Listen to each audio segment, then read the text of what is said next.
আচ্ছা, কষে দেখি 15.1 দুয়ের দাগের অঙ্ক।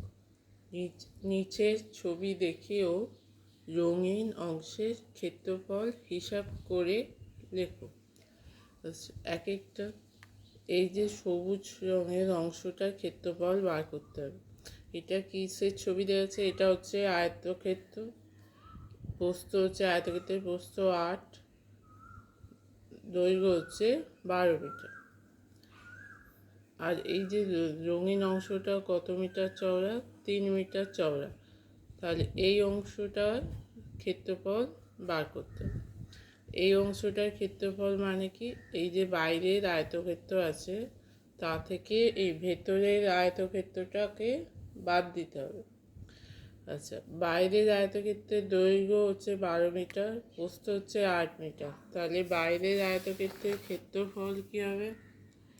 বাইরের আয়তক্ষেত্রের ক্ষেত্রফল হচ্ছে 12 গুণিতক 8, 96 বর্গমিটার। আচ্ছা, ভেতরেরটা কী হবে?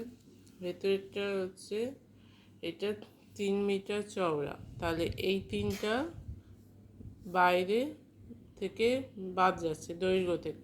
তাহলে বাইরের আয়তক্ষেত্রের দৈর্ঘ্য হচ্ছে 12 মিটার, সেখান থেকে 3 মিটার বাদ দিলে 9 মিটার হবে এই ভেতরের আয়তক্ষেত্রের দৈর্ঘ্যটা।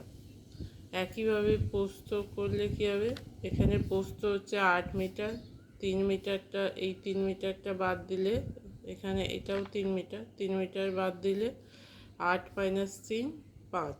তাহলে এই ভেতরের আয়তক্ষেত্রের ক্ষেত্রফলটা কী হবে? 9 গুণিতক 5। তাহলে ভেতরের আয়তাকার ক্ষেত্রের ক্ষেত্রফল হচ্ছে 9 গুণিতক 5 বর্গমিটার। 9 গুণিতক 5 সমান হচ্ছে 45 বর্গমিটার। তাহলে এই যে রঙিন অংশটা আছে এই অংশের ক্ষেত্রফল সমান কী হবে? এই বাইরেরটার থেকে ভেতরেরটার বিয়োগ দিতে হবে। তাহলে 96 - 45 সমান হচ্ছে 51 বর্গমিটার।